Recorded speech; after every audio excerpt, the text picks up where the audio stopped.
the record button here. All right, I think we're recording. All right. Good morning. Morning. Thank you for joining me. Thank you for being on here. Absolutely. You, I think, will be a regular voice, certainly with the ministry, as I think a regular voice on the podcast as well. So tell us about yourself. Who are you? Well, I am Mark Spellman, currently a pastor of a small church, about 52 members in south central Mississippi, a place called Wendell Presbyterian Church, PCA affiliated. Been in the ministry since, I went to RTS, Jackson, Mississippi, in 89 to 92, graduated in 92. So, I mean, you figure how many years that is. My brain sort of fried doing math, but, was called into the ministry when I was around 40 years old, 4 children, a wife who patiently came along with me on that journey. Well, sometimes not so patiently, but it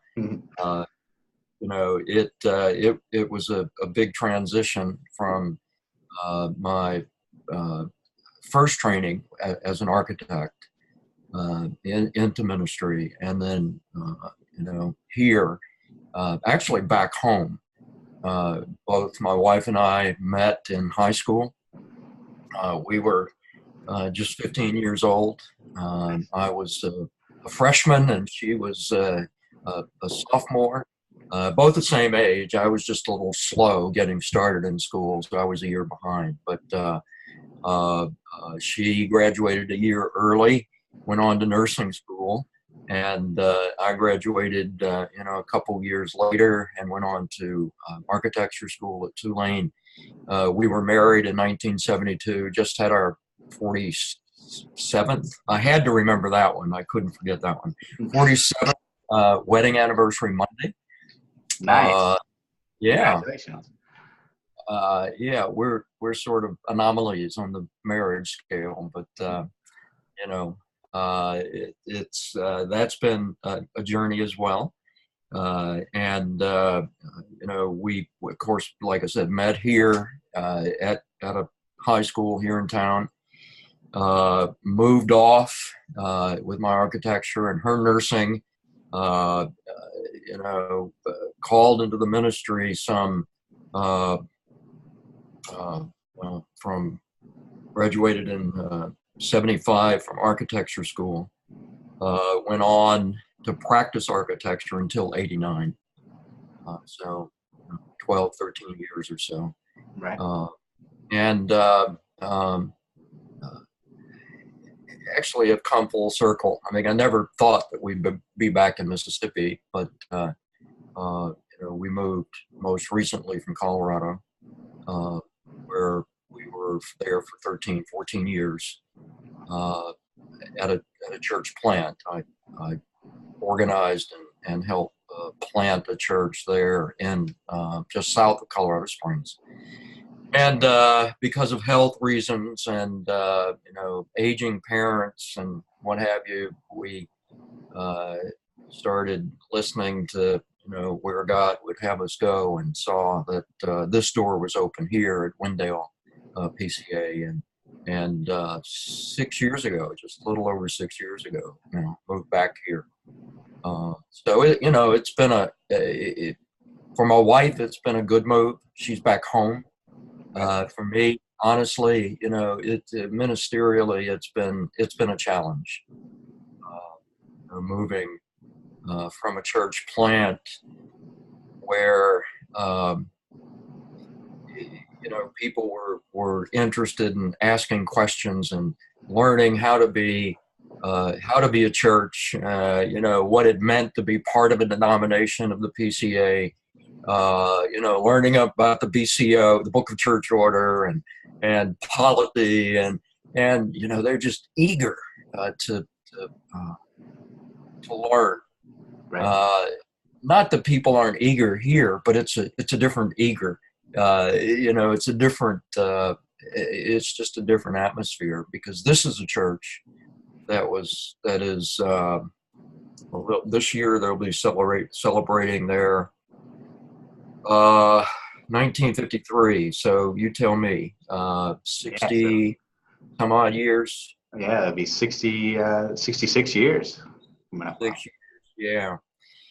And when we get that old, we sort of get set in our ways. Like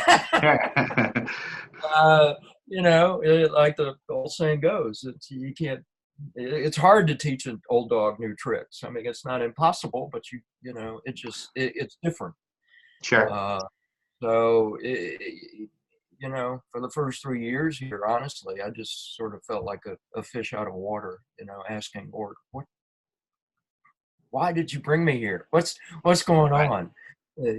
But we've made some progress. We are stretching and growing and trying to look out instead of look in.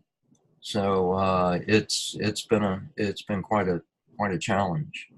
But it's been a good challenge back for me and for the church. They might argue differently, but it's been a growing time for them as well. Sure. So, anything in particular? It almost seems, just sort of listening for themes in there, is one of the biggest challenges trying to get an older established church like that to evangelize? I mean, is that one of the challenges? You mentioned looking inward as opposed to, a tendency to look inward as opposed to looking outward. Yeah. I mean, that's part of the issue, Skip. But this church was established in a rural area of just south of Jackson, Mississippi. I mean, we would be like one of the suburbs of Atlanta, right? Metroplex. I mean, it's almost, we go 3 minutes and we're in Jackson. So got it. It was established by a group of people who were not necessarily Presbyterian at the time. This was in 1952, 53. So Sure. The face of Presbyterianism during that period of time. Correct. And it was a family church. Excuse me. It has gone through periods of growth. I mean, they had upward to 150 members at one time, and many children. Now it is an elderly group of people. I'm one of the youngest here. I mean, there are a handful of others, but I'm in the younger group. And most people are living on fixed incomes. They're of course retired. They've done their church thing, and now they're being fed. We're part of the Bible Belt, so going to church is part of the culture. Sure. Which is something else that's different from out west. Is they're not part of the Bible Belt. You knew where people stood, right, on their theology, on their understanding of who Christ was and what salvation, regeneration, and faith and repentance was.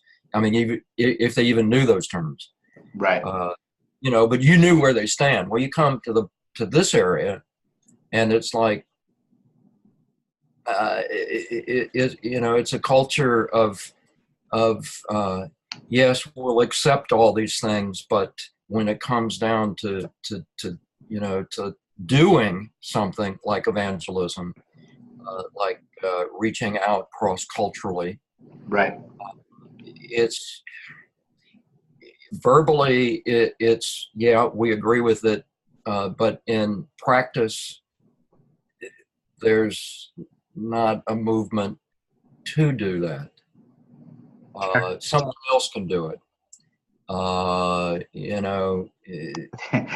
mentioned this on the podcast before, but I'll share with you. When I first began evangelizing to my mom, who was not saved, but is that thankfully now or born again.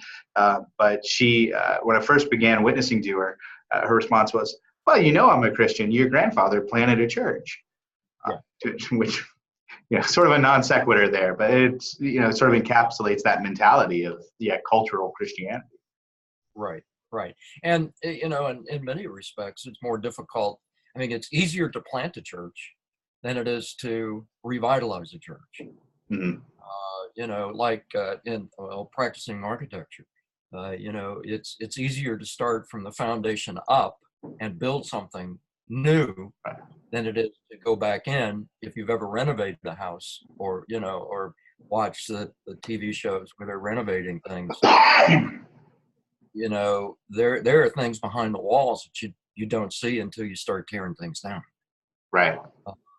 And it takes, in many ways it's similar, but in many ways it's also very different. The mentality, the energy, the vision is sometimes we just, we're doing what we need to do. You're preaching the word. We're having Bible studies. People are visiting. We're shaking the Reformed tree, and a few of those nuts are falling out, and coming to attend. Right. But there's no.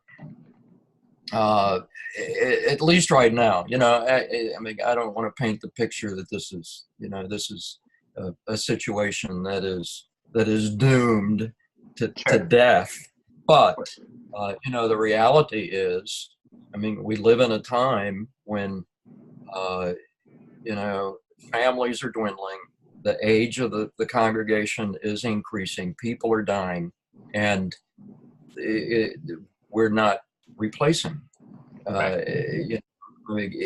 So how do we do that?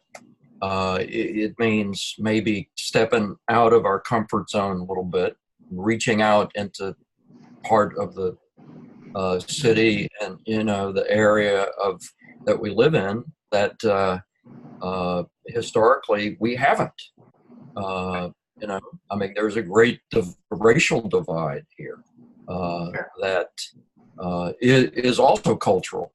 But the reality is we're a church. We're a little, if you could see a picture of this church, it is a little white church. I mean, literally and figuratively. But we live in a community that the racial divide is above 60 to 70%. I mean, Jackson, Mississippi is 85% Black. Right. So if the church is in a community, it is part of the culture of that community, then why are we? It should reflect. Yeah. Yeah. Yeah. And verbally, yeah, we acknowledge that. In reality, it's and it may take God just wiping the slate clean and starting over. So there, I mean, there's some tensions there, and we're going to start something come this fall that's going to give an opportunity for folks to get involved, for us to reach out and reach in and see what happens. I think it's sort of I have it in my mind, sort of a crisis point, turning point. Sure. Either this or there's something else we have to do that we haven't seen yet. But I don't know. In ministry, you sort of do. What God has the has on the heart of the leader and the pastor and the session and the deacons, and you try to build that vision and that mission with them and move forward and Sure. see what happens. I mean, after all, it's the Lord's church. It's not mine. So. Absolutely. Amen. And you're right on the racial divide. So I just finished reading Jamar Tisby's book, which I don't know if you've read, about, I forget the name of it, but it's essentially about, the racial tensions within the church. And he comes from a PCA, he's PCA. The last chapter is garbage. It goes socialist at the end, but the bulk of the book's actually good. He gets a lot of criticism for the last bit of the book, as he should, warranted, because then it goes a hard left turn at the very end. But overall, I think a very good book. But it's about that, which was jarring for me. I'm from a poor neighborhood in Atlanta, and so which was, so anyway, I was like the white kid always. I was the one or two. There was just a couple of us, and so it was very different. Very different. When I started going to churches here in Greenville, where it should still very segregated. Yes. Oh yeah. Which is hard to change. Yeah, and, I grew up in a home. My father was Roman Catholic, and I believe a believer. If that's not oxymoronic, but when I went into the ministry, I mean, I was his priest, so to speak. I mean, we talked about what his priest was talking about in the homilies, and when he died, I believe that he was a believer. My mother's Protestant. I grew up in a Methodist church in the Delta of Mississippi. And there was a great divide there, but my dad's business was predominantly to minorities up in the Delta, and I mean, they raised us not seeing color, so we raised our kids not seeing color, and it's challenging, but at times it's disheartening to see how entrenched that racial divide is, even in the church, and sometimes probably even more in the church through this area than outside the church. And some of those people that when I got here, who very, very clearly said, "Don't try to force that on me," they're gone, by way of the stairway to heaven. So, many different ways to leave the earthly church, I guess. So. Yeah, that's true. But it's.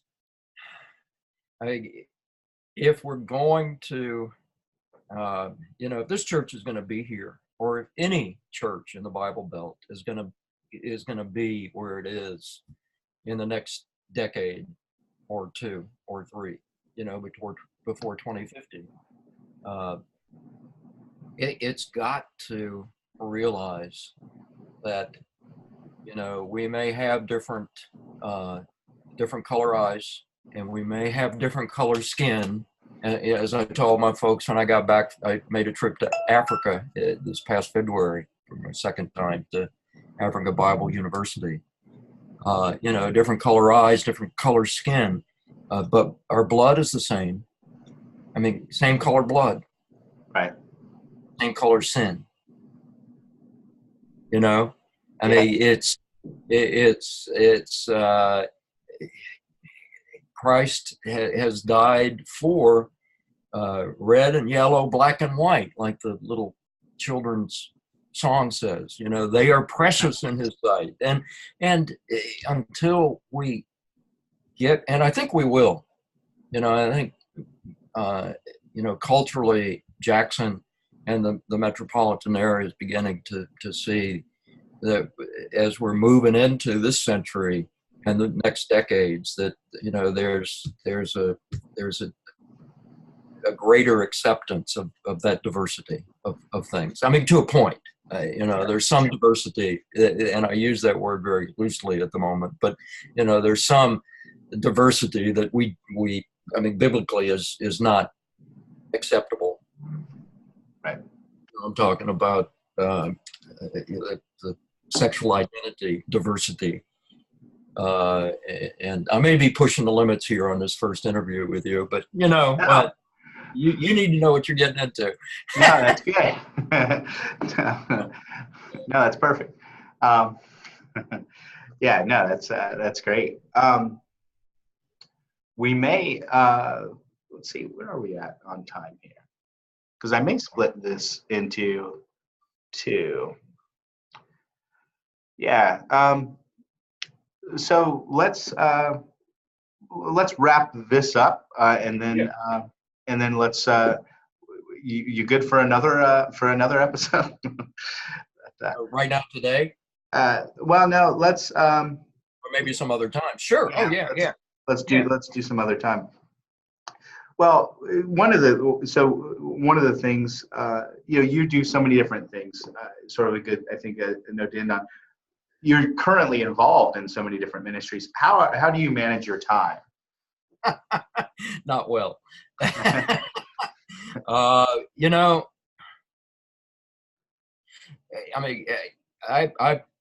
personally, you go into the ministry, you really have to know who you are. What gets you up in the morning?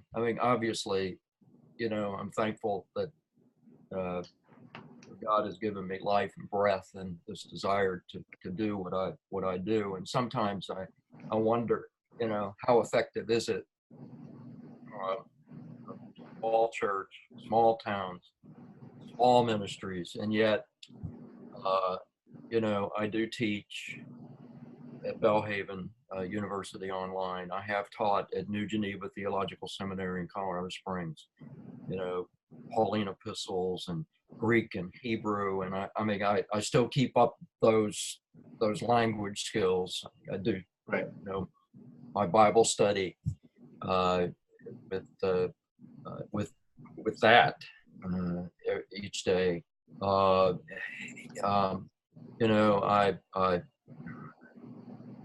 realize that I can personally only go about 3 or 4 months full steam ahead, and I need a break. I've got to get out and get away and get off and sort of recharge. Any longer than that, I start snipping at people and becoming impatient and taking off a few heads and placing them on spikes, and that's not good for ministry. But I know that, and it's so. I guess what I'm saying is I thrive on. I'm best when I'm busy. Right. Hopefully, it's not busy to the point of accomplishing nothing. Doing a lot but accomplishing nothing. And some of that is part of my architectural fabric. I think you have deadlines, you have projects, you've got things you're working on, and you're working toward building something. Right. And you build it, move on to the next one. And ministry is similar. Sure. We're building brick by brick. The body of God, and the Holy Spirit is placing the mortar in between all that, and we're building something, hopefully to the glory of God. Right. I read a lot. like to travel with my wife. I paint, do watercolor, which was an exercise for me years ago, and sort of not being so rigid, forcing myself to, because watercolors, you put it on the paper and it goes where it wants to go. So, there's a little bit of control, but there's some, some thought of relaxing and being still and seeing what God is going to do on the paper. I play bagpipes, and started that out in Colorado, and was a member of a pipe band and part of something outside the church, just to reach out in the community and be involved in some things. And I've started doing that here since I've been back. So how do you practice without clearing out the neighborhood? Well, like I say, we live in an area that is outside of the city of Jackson. Okay, perfect. Byram Terry is still, we have forest and trees around us. I go out in the parking lot, and I haven't had the police come over yet, but right. in Colorado, I did a couple times out in the front yard practicing, and the cops came by and said, "Hey, I really enjoy listening, but somebody else doesn't in the neighborhood, you're going to have to shut it down." So, and I play for graduations and funerals and memorial services, and I just played for the Hinds County Board of Supervisors in Jackson, their memorial service on Monday last. I tried to, be involved in some community things, Sure. out, just to keep my focus. Yeah. That energizes me and keeps me going. So, I love teaching. I love discipleship. And that's a huge deal that I think, maybe could be a topic of one of our discussions one day is, discipleship and ministry. Yeah. We're good at making, for the most part, good at reaching out and evangelizing, bringing people in. But then, okay, get busy. Do what God has called you. Well, how? Right. Do we disciple? It was important to Jesus to disciple those 12, and he even had obviously a few that he took even closer in than the 12, Right. Within the 12. But he sent them out 2s and 3s at a time. So it was important to be involved in training and discipleship, and so I don't know if that answered your question, but I somehow managed to do everything I need to do, and people come to me and say, "You make it look so easy, let's give you more." Right. So anyway, and this is one thing, is I'm taking on, this extra responsibility with with Lord's Army, with your organization, and it's your organization too now. So that yeah, that's right. It's shared responsibility now, my friend. Okay, all right. Well, we'll have to work on that, I guess. But so I'm excited, about the possibilities here with you. How we, how I can help you in this organization in the Carolinas, in South Carolina. But what does that mean now that you have, an arm in Central Mississippi? How does that look? What is it? What do you do with that? So we'll need to think of a catchy name, something like Mission Upstate. I don't know. We'll work through that. See what the needs are. Yeah, Sure. Well, I'm sure I've given you plenty to think about and maybe, figure out further discussions that we can have. Very good. Zero Well, things. well, that sounds good. Anything else you want to say on the first podcast here, or first? Just that I'm ready. I'm eager to start posting some Yeah. blog material. I've been working on one the past couple of days. I'm about ready to get online, and whatever I can do to help you, and any questions that I don't know how that might work with folks on the blog, on the website, on this video. If you have means by which people can post questions, and that would further some of the discussion, about what we've talked about today. No, absolutely, and that's actually a great point too. And we'll for the podcast itself, we'll put our typical close in on it. But for the YouTube video, if you do have any comments or questions, obviously you can leave comments in the below. But also too, email us at info at lordsarmy.org. I'll make sure that goes to you too.